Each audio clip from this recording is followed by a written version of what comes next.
मैंने आपको acidic strength के बारे में बताया था कि अल्कोहल और फिनोल में ज्यादा एसिडिक कौन है और क्यों है। तो क्या आपको वो क्लियर हुआ था लास्ट क्लास में? Out Yes, of sir. Alcohol and phenol which is more acidic and why?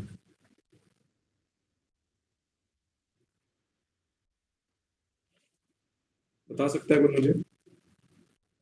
So phenol is more acidic. Phenol is more acidic because जो उसका कंजुगेट बेस बनता है Yes. Phenoxide ion, it is stabilised by resonance. जबकि जो alcohol से conjugate base बनता है alkoxide ion, उसमें कोई भी रेजोनेंस देखने को नहीं मिलता। तो जो नेगेटिव चार्ज है वो डिस्पर्स नहीं हो पाता है, जिस वजह से वो कम स्टेबल होता है। अगर वो कम स्टेबल होगा तो alcohol is not that much good acidic in nature. ठीक है जी, तो आई थिंक यहां तक बात हुई थी लास्ट क्लास में। Yes. Yes. अब एक दो क्वेश्चन मैं आपको इससे रिलेटेड और करवाता हूं एसिडिक स्ट्रेंथ से।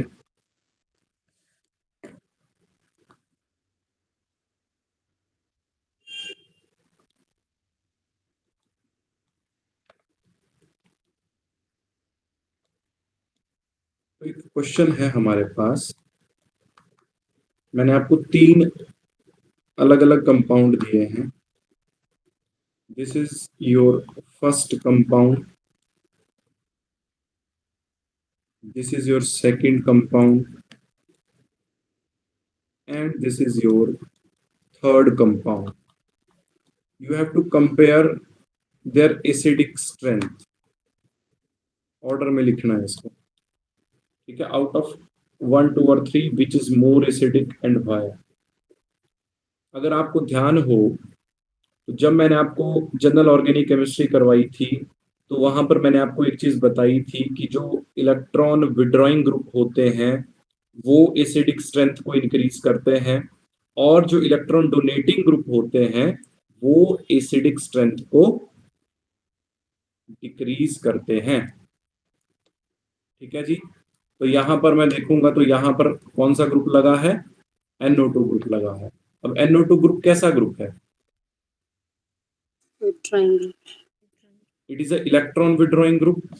चाहे मैं इंडक्टिव की बात करूं तो इसका इंडक्टिव भी कैसा होता है? -I। और इसका मीजोमेरिक या रेजोनेंस भी कैसा होता है? माइनस होता है। मतलब ये रिंग से इलेक्ट्रॉन डेंसिटी अपनी तरफ को खींचेगा। यहां पर ऐसा कोई भी ग्रुप नहीं लगा है। ठीक है, और अगर बात करता हूं मिथाइल ग्रुप की, तो मिथाइल ग्रुप कैसा ग्रुप है? Electron donating. Electron donating group है जी। ठीक है, प्लस आई इफेक्ट दिखाता है। ठीक है, तो अगर इलेक्ट्रॉन डोनेटिंग ग्रुप है तो देखो होगा क्या कि अगर मैं इन तीनों में एसिडिक स्ट्रेंथ को कंपेयर करता हूं तो देखो जरा ध्यान से, कौन सा प्रोटॉन यहां पर एसिडिक है? ये वाला प्रोटॉन एसिडिक है हर केस में। तो मैं पहले इस प्रोटॉन को रिमूव करता हूं, है ना? जब मैं इस प्रोटॉन को रिमूव करूंगा तो ये सिचुएशन कुछ इस तरीके की होगी।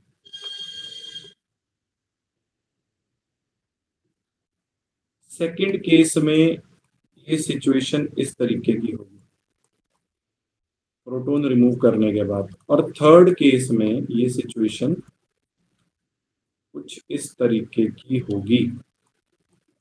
अब देखो यहां पर ऑक्सीजन का जो ये नेगेटिव चार्ज है, रेजोनेंस तो सब में हो जाएगा। ठीक है, रेजोनेंस की वजह से ये चार्ज क्या हो जाएगा? डीलोकेलाइज हो जाएगा विद द रिंग, क्योंकि ये जो ऑक्सीजन के ऊपर नेगेटिव चार्ज है ये रिंग के साथ कंजुगेशन में है, तो इसीलिए ये रिंग में डिस्पर्स हो जाएगा। बट यहां पर देखो, यहां पर ग्रुप कैसा लगा है? Electron withdrawing group. तो ये भी क्या करेगा? इस नेगेटिव चार्ज के मैग्नीट्यूड को कम करेगा। अगर नेगेटिव चार्ज का मैग्नीट्यूड कहीं ना कहीं ऑक्सीजन के ऊपर कम होगा तो इस कंजुगेट बेस की स्टेबिलिटी ज्यादा होगी, और अगर इस कंजुगेट बेस की स्टेबिलिटी ज्यादा होगी तो मतलब ये एसिड ज्यादा स्ट्रॉन्ग होगा। ठीक है जी बात। यहां पर क्या है? यहां पर देखो रेजोनेंस तो है फर्स्ट केस में, बट रेजोनेंस के साथ साथ ग्रुप कैसा लगा है? इलेक्ट्रॉन डोनेटिंग ग्रुप लगा है। तो ये उल्टा और ऑक्सीजन को इलेक्ट्रॉन देगा, और इलेक्ट्रॉन देगा तो मतलब ऑक्सीजन के ऊपर नेगेटिव चार्ज की स्ट्रेंथ बढ़ जाएगी। अगर बढ़ जाएगी तो कंजुगेट बेस वीक हो गया या अनस्टेबल हो गया, तो मतलब उससे बनने वाला एसिड उतना स्ट्रॉन्ग नहीं होगा। तो यहां पर जो ऑर्डर आएगा एसिडिक स्ट्रेंथ का वो आएगा सी, देन बी, देन ए। क्या आपको ये बात क्लियर हुई या नहीं?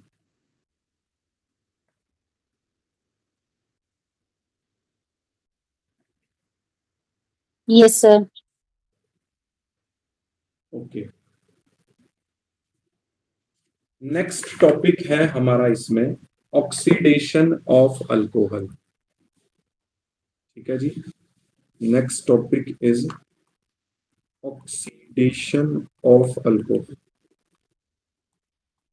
अब अल्कोहल की ऑक्सीडेशन मैं अलग अलग रिएजेंट से करवा सकता हूं। मैंने आपको बताया था कि ऑर्गेनिक केमिस्ट्री में रिएजेंट का रोल बहुत ज्यादा स्पेसिफिक होता है। ठीक है, ओके। तो मान लिया कि मेरे पास 1 डिग्री अल्कोहल है, CH3 CH2 then OH, this is 1 degree alcohol, this is 1 degree alcohol.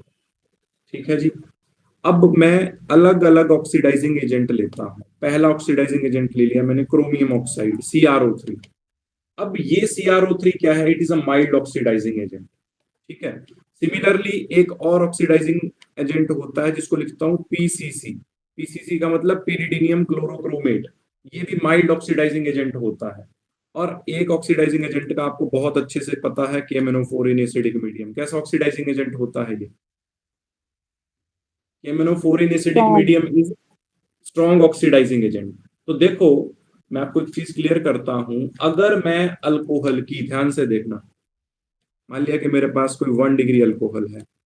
अगर मैं 1 डिग्री अल्कोहल की 1 स्टेप ऑक्सीडेशन करवाता हूं, 1 स्टेप ऑक्सीडेशन में CrO3 या PCC से करवा सकता हूं, क्योंकि ये माइल्ड ऑक्सीडाइजिंग एजेंट है। तो वो किस में चेंज हो जाएगा? वो चेंज हो जाएगा एल्डिहाइड में इनिशियली। जब मैं एल्डिहाइड की फर्दर क्या करवाता हूं, ऑक्सीडेशन करवाता हूं, तो एल्डिहाइड किस में चेंज हो जाता है? एसिड में चेंज हो जाता है। क्या आपको ये बात क्लियर हुई? अब मान लिया कि मेरे, देखो यहां पर दो रिएजेंट हैं, CrO3 है और PCC। इसमें यहां पर प्रोडक्ट बनने वाला है एल्डिहाइड। क्या बनने वाला है जी? Aldehyde, CH3 C double bond O और H। यहां पर भी ये प्रोडक्ट बनेगा, यहां पर भी ये प्रोडक्ट बनेगा। लेकिन जब मैं KMnO4 से कर रहा हूं तो वो स्ट्रॉन्ग ऑक्सीडाइजिंग एजेंट है, वो एल्डिहाइड को भी फर्दर किस में ऑक्सीडाइज कर देगा? Carboxylic acid. तो यहां पर ये प्रोडक्ट बनेगा। क्या आपको ये बात समझ में आई?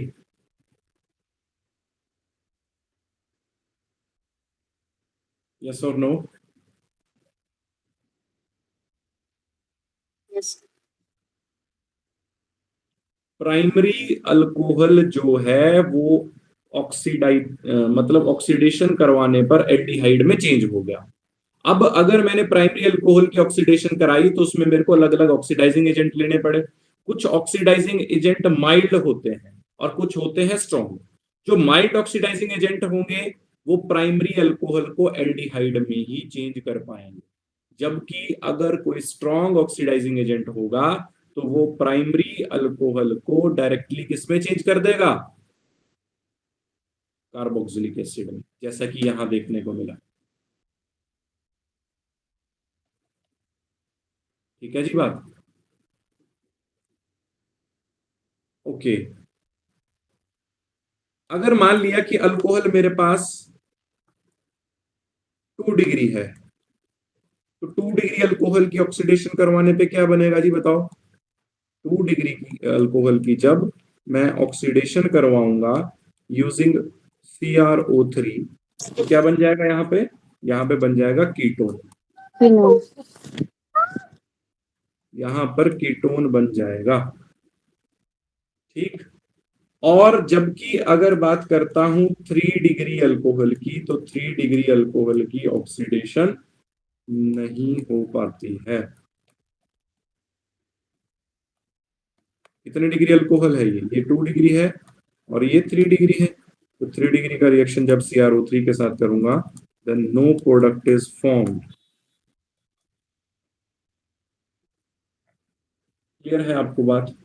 किसके साथ? CrO3 के साथ। अब मैं रिएजेंट बदलता हूं। क्या आपको यहां तक सब कुछ क्लियर हो गया? यस और no? Please reply. Yes, sir. Yes, sir. Okay.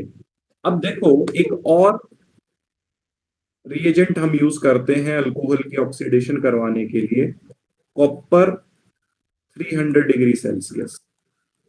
इसको और कैसे लिखा होता है कई बार? Copper 573 kelvin. ठीक है, क्लियर है? ओके। अब देखो ये भी क्या है? ये भी ऑक्सीडाइजिंग एजेंट है। अगर ये ऑक्सीडाइजिंग एजेंट है तो ये भी क्या काम करवाएगा? ये प्राइमरी अल्कोहल को किसमें बदलेगा? ये बदल देगा किसमें? बताओ जी, प्राइमरी अल्कोहल की ऑक्सीडेशन करवाने पे क्या बनता है? एल्डिहाइड।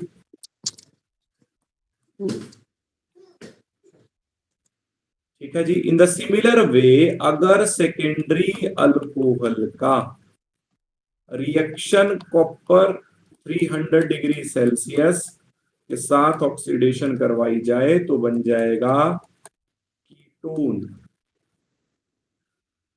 ठीक है। और अगर 3 डिग्री अल्कोहल के साथ, ये बहुत इंपॉर्टेंट पॉइंट है, इसको ध्यान से लिख लेना, अगर 3 डिग्री अल्कोहल के साथ कॉपर 300 डिग्री सेल्सियस पे ऑक्सीडेशन करवाई जाए तो जो प्रोडक्ट बनता है वो बनती है एल्कीन। मैं विद एग्जांपल ये बता रहा हूं। ठीक है जी, तो देखते हैं विद एग्जांपल। क्या आपको जनरल ये समझ में आया? तो देखो एग्जांपल के साथ बता देते हैं। तो एग्जांपल है, देखो CH3 CH2OH। ये आपको पता है this is a 1 degree alcohol. ठीक है, रिएजेंट ले लिया कॉपर 300 डिग्री सेल्सियस, ऑक्सीडेशन हो गई, क्या बनेगा जी? CH3 C double bond O और H, एल्डिहाइड बनेगा, ये लिखा है। ठीक है। इन द सिमिलर वे अगर मैं 2 डिग्री अल्कोहल लेता हूं तो 2 डिग्री अल्कोहल हो गया आपके पास ये। अब 2 डिग्री अल्कोहल की क्या करवाता हूं? ऑक्सीडेशन करवाता हूं तो आपको अच्छे से पता है क्या बनेगा? कीटोन बन जाएगा। क्या बन जाएगा जी? कीटोन बन जाएगा। अब मैंने आपको बताया कि सेम रिएजेंट के साथ अगर मैं क्या कर रहा हूं, 3 डिग्री अल्कोहल ले रहा हूं तो ध्यान से देखना, CH3 को लिखने का तरीका CH2 और H, यहां पर एक OH और यहां पर एक CH3।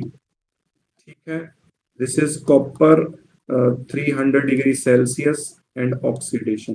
अब यहां पर डिहाइड्रेशन देखने को मिलती है। क्या देखने को मिलती है यहां पर?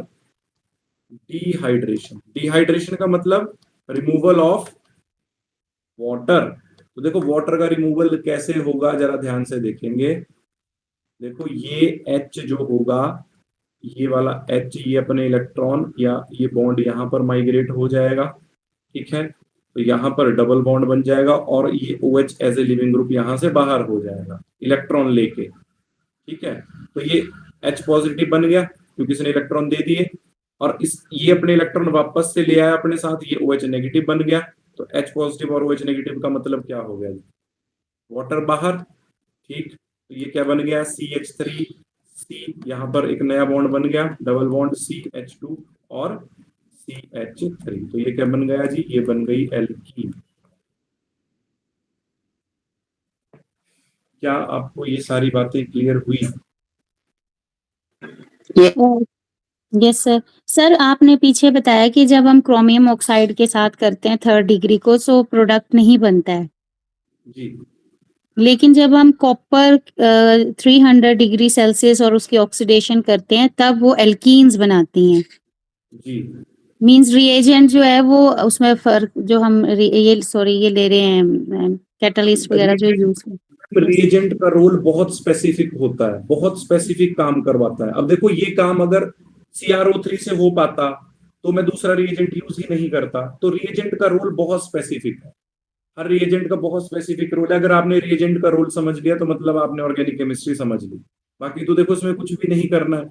अब आपको पता है कि अगर ये रिएजेंट होगा तो ये प्राइमरी अल्कोहल को एल्डिहाइड में बदलेगा, सेकेंडरी को इसमें बदल देगा। ये जब आप रिएजेंट के रोल याद रखेंगे तो आपको क्वेश्चन बहुत आसान हो जाए। ठीक है, मैं वैसे भी आपको एक लेवल ऊपर ही रख रहा हूं। अगर आप नीट के क्वेश्चन भी इवन अब सॉल्व करके देखेंगे तो वो भी आपसे सॉल्व हो पाएंगे। ठीक है जी। तो रिएजेंट के रोल याद रखने होते हैं बस, कि कौन सा रिएजेंट क्या काम करवाता है।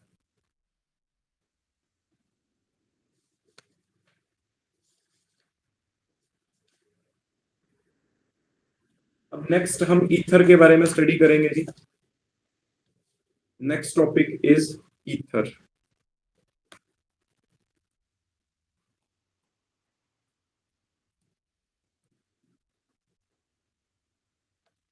अब देखो ईथर को लिखने का तरीका, सबसे पहले मैंने आपको पहले भी बताया था कैसे लिखते हैं ईथर को। ईथर को हम लिखते हैं आर ओ और R। ये ईथर होते हैं। ठीक है जी। अब इसका नोमेनक्लेचर मैं आपको करवा चुका हूं, तो मैं इसमें सबसे पहले बात करता हूं मेथड ऑफ प्रेपरेशन की, है ना। तो सबसे पहले हम इसमें देखेंगे प्रेपरेशन ऑफ ईथर्स। तो इसमें बहुत ज्यादा मेथड्स नहीं है ईथर बनाने के, दो तीन मेथड्स हैं, मैं आपसे वो जल्दी से डिस्कस कर देता हूं। पहला मेथड है, first method is by dehydration of alcohols, bye dehydration of alcohol. Dehydration का मतलब रिमूवल ऑफ वाटर। ठीक है जी। तो देखो मैंने अगर एक अल्कोहल लिया CH3 CH2OH, अब जब मैंने ये रिएक्शन करवाना है, डिहाइड्रेशन करवानी है, तो मुझे किसी डिहाइड्रेटिंग एजेंट की नीड होगी रिएक्शन में, है ना। तो जो कंसंट्रेटेड H2SO4 होता है जी, वो एक्ट करता है एज ए डिहाइड्रेटिंग एजेंट। इसका क्या मतलब हुआ? इसका मतलब ये हुआ कि वो रिएक्शन मिक्सचर से वाटर को एब्जॉर्ब कर लेगा, मतलब रिएक्शन मिक्सचर से वाटर को बाहर कर देगा। ठीक है। 170 डिग्री सेल्सियस पे ये रिएक्शन होता है। तो देखो इसको लिखने का तरीका, H from this side and OH from this side, water बाहर हो गया, इस कार्बन की एक वैलेंसी फ्री, इसकी एक वैलेंसी फ्री, तो क्या बन गया? CH2 double bond CH2 along with water. तो देखो ये तो एल्कीन बनी। क्या बनी? ये एल्कीन बनी हायर टेम्परेचर पे। अगर मैं ये सेम रिएक्शन, अगर मैं ये सेम रिएक्शन किस टेम्परेचर पे करवाता हूँ? लो टेम्परेचर पे करवाता हूँ। मान लिया कि मैंने कंसंट्रेटेड H2SO4 के साथ सेम रिएक्शन करवाया, बट टेम्परेचर कर दिया 140 डिग्री सेल्सियस। कितना टेम्परेचर कर दिया? 140 डिग्री सेल्सियस। अब देखना ये रिएक्शन कैसे होता है। देखो जैसे ये मैंने अल्कोहल लिखा CH3 CH2OH, ठीक है जी, एक मॉलिक्यूल लिख दिया। दूसरा मॉलिक्यूल भी मैंने ऐसे ही लिखा OH CH2 CH3। अब देखो ईथर बनाना है तो यहां पर मुझे अल्कोहल के कितने मॉलिक्यूल लेने पड़ेंगे? 2 मॉलिक्यूल लेने पड़ेंगे, क्योंकि आपको पता है इसमें 2 R पार्ट होते हैं, है ना। एक ये रहा और एक ये रहा। तो ध्यान रखना कि जैसे मैंने कंसंट्रेटेड H2SO4 के साथ इसका रिएक्शन 140 डिग्री सेल्सियस पे कराया, लोअर टेम्परेचर पे करवाया, तो यहाँ पर डिहाइड्रेशन कैसे होगी जरा ध्यान से देखेंगे। डिहाइड्रेशन होगी यहाँ पे इस तरीके से, यहाँ पर इस तरीके से डिहाइड्रेशन होगी। तो अगर इस तरीके से डिहाइड्रेशन हो गई तो प्रोडक्ट क्या बनेगा? तो प्रोडक्ट बनेगा, जरा ध्यान से देखो, ये सारा लिख दूंगा, CH3 CH2O, यहां पर क्या बचा? CH2 CH3। तो ये क्या बन गया जी? ये बन गया ईथर। तो अगर मैं अल्कोहल की डिहाइड्रेशन करवाता हूं 140 डिग्री सेल्सियस पे यूजिंग कंसंट्रेटेड H2SO4, तो मुझे ईथर देखने को मिलता है। अगर मैं अल्कोहल की डिहाइड्रेशन करवाता हूं कंसंट्रेटेड H2SO4 के साथ हायर टेम्परेचर पे 170 डिग्री सेल्सियस पे, तो मुझे एल्कीन देखने को मिलती है। तो ये बहुत स्पेसिफिक रिएक्शन है ईथर बनाने का। टेम्परेचर का ही रोल है इसमें। टेम्परेचर ज्यादा कर दूंगा तो एल्कीन बन जाएगी, टेम्परेचर कम रखूंगा तो ईथर बन जाएगा। अब देखो मेरे को ये चीज प्रैक्टिकली पता है कि जब मैं अल्कोहल का रिएक्शन कंसंट्रेटेड H2SO4 के साथ करा रहा हूं तो मेरे को ईथर अगर बनाना है तो मेरे को टेम्परेचर किस रेंज में रखना पड़ेगा, ठीक है। अगर एल्कीन बनानी है तो टेम्परेचर किस रेंज में रखना पड़ेगा। ये प्रैक्टिकल है सब कुछ, ठीक है जी। क्या आपको ये बात क्लियर हुई? Yes sir.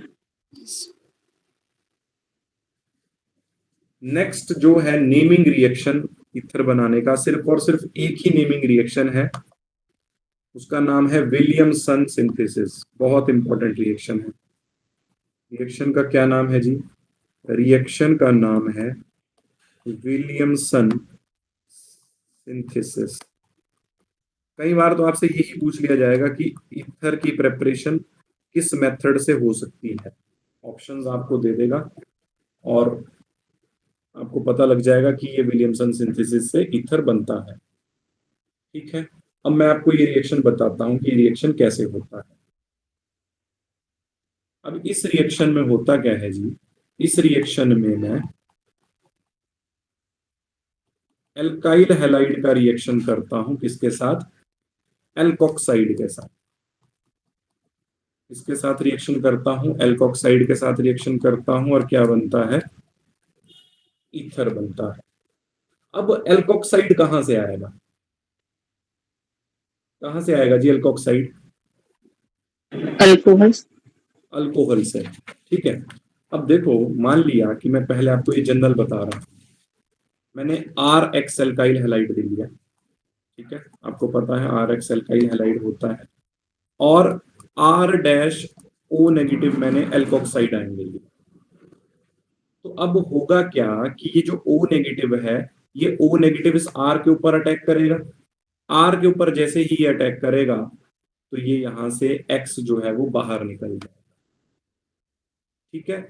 जैसे SN2 रिएक्शन में होता है कि एक तरफ से अटैक हुआ, दूसरी तरफ से लिविंग ग्रुप बाहर हुआ, पहले ट्रांजिशन स्टेट वाली, एक ही स्टेप में हो जाता है ना सब कुछ। अगर आपको SN2 रिएक्शन याद हो तो उसमें भी फ्रंट साइड से, हाँ, पेंटावेलेंट ट्रांजिशन स्टेट बनती है और फ्रंट साइड से अटैक नहीं हो पाता है। क्यों नहीं हो पाता है? क्योंकि यहां पर भी क्या होते हैं, हेलोजन के पास नॉन बॉन्डिंग इलेक्ट्रॉन, इसलिए इसने भी बैक साइड से अटैक किया, ठीक है। तो देखो यहां पर प्रोडक्ट जो बनेगा वो बन जाएगा आर डैश ओ और आर। तो ये क्या बन गया जी? This is ether. और साथ में आपका ये जो एक्स नेगेटिव है, ये इलेक्ट्रॉन पेयर लेके बाहर हो गया, ठीक है जी। अब इसमें मैं कुछ एग्जांपल्स आपको बताता हूं ताकि आपको और क्लैरिटी मिल पाए, ठीक है जी। तो देखो, जैसे फॉर एग्जांपल मैंने ले लिया एल्काइल हैलाइड CH3CH2Br और उसका रिएक्शन करवा दिया मैंने इथॉक्साइड के साथ। किसके साथ? इथॉक्साइड के साथ। एल्कोक्साइड का मतलब ये एल्काइल ग्रुप अब 2 कार्बन का है तो उसको इथॉक्साइड बोलूंगा। अगर ये होता, इस तरीके से लिखा होता ना CH3O नेगेटिव, तो उसको क्या बोलता? इसको मिथॉक्साइड बोलता, ठीक है जी बात। तो अब आपको पता है कि यहां पर कौन अटैक करेगा? ऑक्सीजन अटैक करेगी, ठीक है। तो देखो जैसे ही ऑक्सीजन का अटैक कहां होगा, ऑक्सीजन का अटैक इस कार्बन पे होगा, क्योंकि देखो ये यहां पर कार्बन है, यहां पर ब्रोमीन है। जो शेयर्ड पेयर ऑफ इलेक्ट्रॉन होंगे उसको किसने खींचा होगा? ब्रोमीन ने खींचा होगा, जिस वजह से ब्रोमीन के ऊपर पार्शियल नेगेटिव आएगा, इसके ऊपर पार्शियल पॉजिटिव आएगा। तो ये O नेगेटिव जो है वो यहां पर अटैक कर देगा। जब ये यहां पर अटैक करेगा तो ये जो हेलोजन है ये इलेक्ट्रॉन पेयर अपने साथ लेके बाहर हो जाएगा। तो प्रोडक्ट क्या बनेगा जी आपके पास? आपके पास प्रोडक्ट बनेगा, जरा ध्यान से देखेंगे, CH3CH2, यहां से लिख रहा हूं, फिर आ गया O, फिर आ गया यहां से CH2। ये भी क्या बन गया? ये भी ईथर बन गया, डाई इथाइल ईथर या इथॉक्सी इथेन जिसको आप बोलोगे।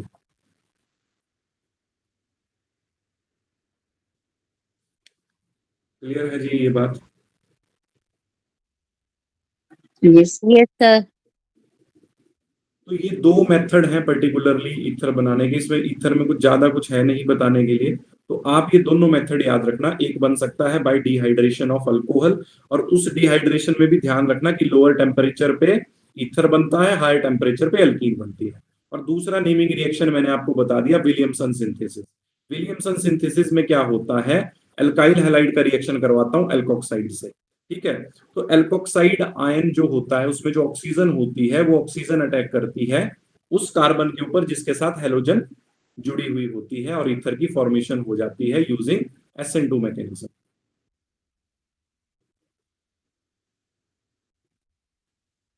क्लियर है ये बात? Yes sir. ओके। नेक्स्ट है हमारे पास रिएक्शन ऑफ फिनोल्स। ठीक है, फिनोल के कुछ रिएक्शंस अब हम देखेंगे। तो नेक्स्ट टॉपिक है हमारा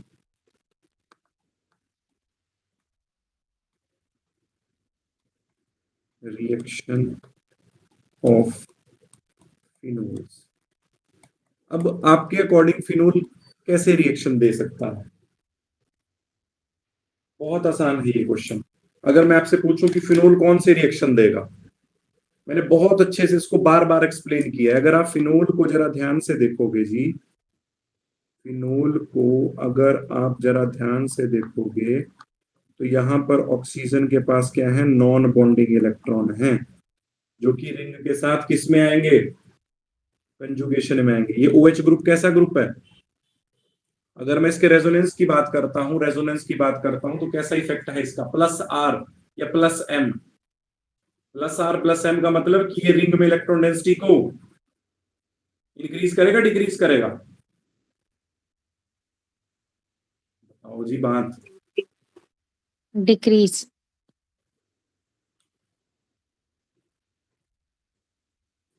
इंक्रीज करेगा। देखना जी, मैं बता देता हूँ, इंक्रीज करेगा डिक्रीज करेगा, आप ही आंसर देंगे मुझे दोबारा से।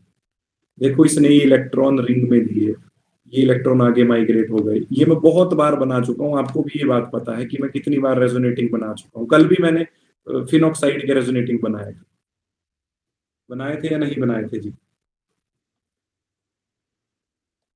तो मैं फिर से बना देता हूँ, नो इश्यू। यहाँ पर अब अगर आप ध्यान से देखना स्टार्ट करेंगे अभी से ही, तो आप ये देखो कि रिंग में कौन सा चार्ज घूमने लग गया। रिंग में कौन सा चार्ज घूम रहा है जी? नेगेटिव चार्ज रिंग में घूमने लग गया। अगर रिंग में नेगेटिव चार्ज घूमने लग गया तो इट मींस रिंग में इलेक्ट्रॉन डेंसिटी कम होगी कि ज्यादा होगी? इलेक्ट्रॉन कौन सा चार्ज लेके चलते हैं? इलेक्ट्रॉन नेगेटिव चार्ज लेके चलते हैं। अगर रिंग में नेगेटिव चार्ज सर्कुलेट हो रहा है, इट मींस रिंग में इलेक्ट्रॉन डेंसिटी इंक्रीज हो रही है। इट मींस OH ग्रुप कैसा ग्रुप है with respect to ring? Electron donating group. समझे इस बात को?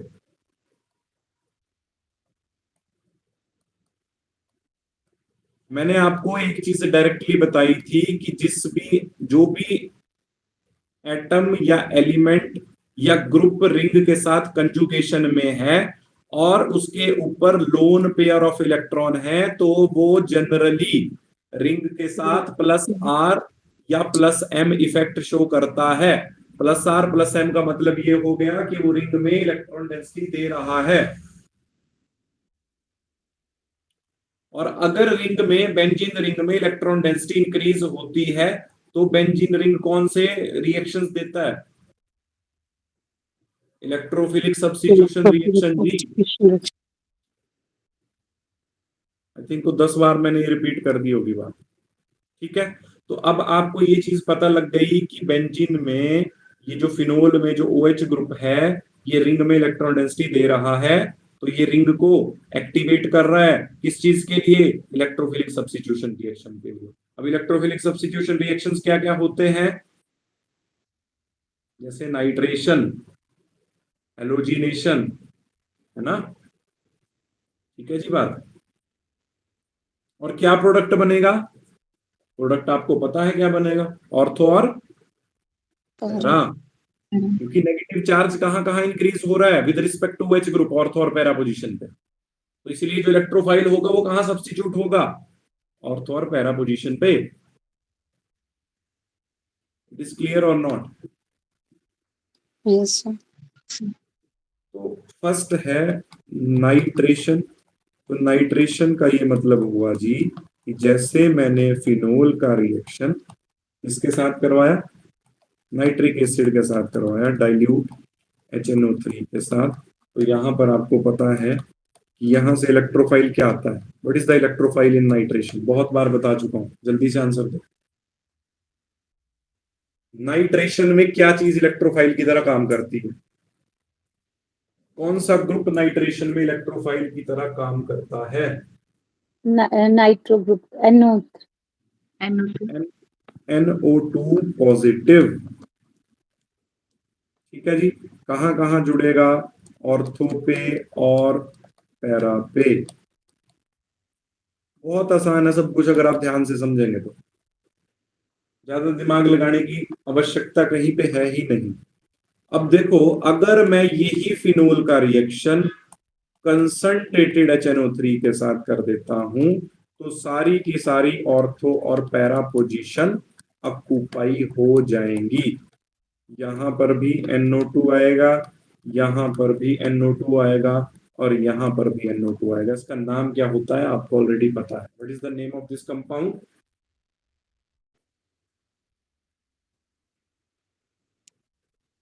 What is the name of this compound? This is picric picric acid. Acid. Picric acid. ठीक है, this is picric acid. Okay, next है फिर इसमें हेलोजिनेशन। ठीक है, अब हेलोजिनेशन भी कहां पर होगी? ऑर्थो और पैरा पर होगी। ठीक है, तो ध्यान से देखेंगे जरा। This is your phenol. अब फिनोल की मैं क्या करवा रहा हूं? ब्रोमिनेशन करवा रहा हूं। कार्बन डाइसल्फाइड यहां पर सॉल्वेंट ले रहा हूं, तो यहां पर जो प्रोडक्ट बनेंगे वो ये प्रोडक्ट बनेंगे, ऑर्थो और पैरा। ठीक है जी, 2 ब्रोमोफिनोल 4 ब्रोमोफिनोल। अब ध्यान से देखेंगे, अगर मैं फिनोल का रिएक्शन ब्रोमीन वाटर के साथ करता हूं, ठीक है, अगर फिनोल का रिएक्शन किसके साथ करता हूं? ब्रोमीन वाटर के साथ, तो यहां पर व्हाइट प्रेसिपिटेट बनते हैं। किसके? इसके जी, ये पहले भी बताया है, 2,4,6 ट्राया ब्रोमोफिनोल के। इसके बन जाते हैं आपके पास व्हाइट PPT। नाम इसका 2,4,6 ट्राया ब्रोमोफिनोल।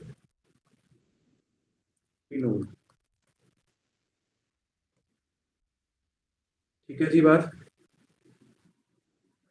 अब इसमें कुछ पर्टिकुलर नेमिंग रिएक्शन होते हैं फिनोल के, वो भी यहीं पे ही बता रहा हूं। फर्स्ट है, क्या आपको ये दोनों रिएक्शंस क्लियर हुए? Yes sir. ओके, नेक्स्ट है जी, इसमें नेक्स्ट रिएक्शन है कोल्ब्स रिएक्शन। मैंने आपको बताया कि जो भी नेमिंग रिएक्शन होते हैं वो इंपॉर्टेंट होते हैं। तो देखो, कोल्ब्स रिएक्शन में क्या बनता है? सबसे पहले मैं फिनोल का रिएक्शन करता हूं, किसके साथ? बेस के साथ, NaOH के साथ। ठीक है, तो होता क्या है यहां पर फिनॉक्साइड बन जाता है। क्या बन जाता है यहां पर?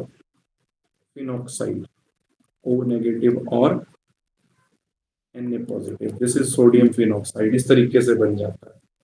फिर जब मैं इसका रिएक्शन CO2 के साथ करता हूं, कार्बन डाइऑक्साइड के साथ, फॉलोड बाय हाइड्रोलिसिस, तो यहां पर जो प्रोडक्ट बनता है वो बनता है सैलिसिलिक एसिड। क्या प्रोडक्ट बनता है?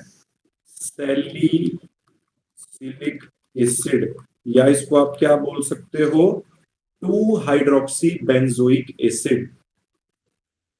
या आप इसको और क्या बोल सकते हो जी? 2 हाइड्रोक्सी बेंजोइक एसिड। क्या आपको ये बात क्लियर हुई? Yes sir.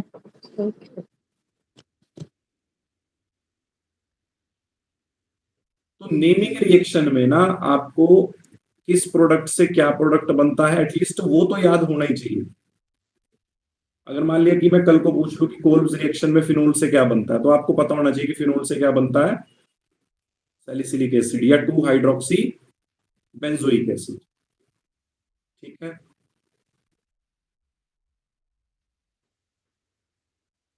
Next reaction is Reimer Tiemann reaction. ये भी इंपॉर्टेंट है, Reimer Tiemann reaction.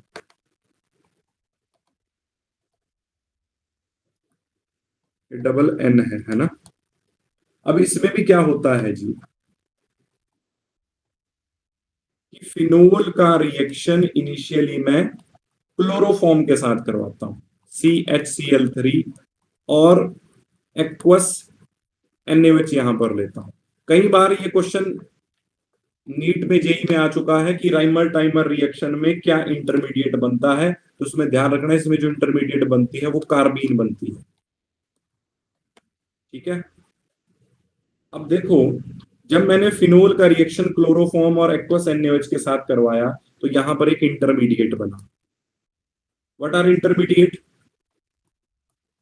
How will you define intermediate? Intermediate को आप कैसे डिफाइन करोगे? मैंने आपको पहले भी इंटरमीडिएट के बारे में बताया है। These are short-lived chemical species which are formed during the chemical reaction। और लास्ट में यहां पर जो प्रोडक्ट बनता है वो बनता है सैलिसिल्डिहाइड या 2 हाइड्रोक्सी बेंजल्डिहाइड।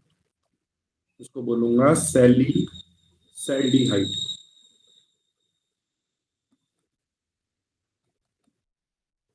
और 2 हाइड्रोक्सी बेंजल्डिहाइड। तो ध्यान रखना कि राइमन टाइमन रिएक्शन में फिनोल से सैलिसैल्डिहाइड बनती है और उसमें कार्बन इंटरमीडिएट होती है, या सैलिसैल्डिहाइड का दूसरा नाम 2 हाइड्रोक्सी बेंजल्डिहाइड। जबकि कोल्ब्स रिएक्शन में फिनोल से सैलिसिलिक एसिड बनता है 2 हाइड्रोक्सी बेंजोइक एसिड। ठीक है जी। एक और रिएक्शन होता है फिनोल का, वो आपको वैसे ऑलरेडी पता है कि जब मैं फिनोल की रिडक्शन करवाता हूं किसके साथ, जिंक डस्ट के साथ, तो क्या बनता है ये तो बता दो, ये तो आपको ऑलरेडी पता है। Benzene is formed along with zinc oxide. ठीक है जी, तो ये कुछ रिएक्शंस थे फिनोल के। ठीक है, अब आगे इसमें कुछ कन्वर्जन्स हैं वो आपको बताऊंगा। वैसे ये चैप्टर ऑलमोस्ट खत्म है। ठीक है, और जो कल होगा आपका टेस्ट, संडे को आपको टेस्ट मिल जाएगा कंबाइंड टेस्ट, और उसमें चैप्टर रहेगा आपका, इसी चैप्टर का ले लेते हैं, है ना, चैप्टर खत्म हो गया ये। अल्कोहल फिनोल ईथर का आपका चैप्टर का टेस्ट होगा, है ना। ठीक है जी, बात सबको क्लियर हो गई ये बात? Yes sir. ओके जी, थैंक यू। कल इस चैप्टर का फिर टेस्ट होगा। Okay, thank you ji.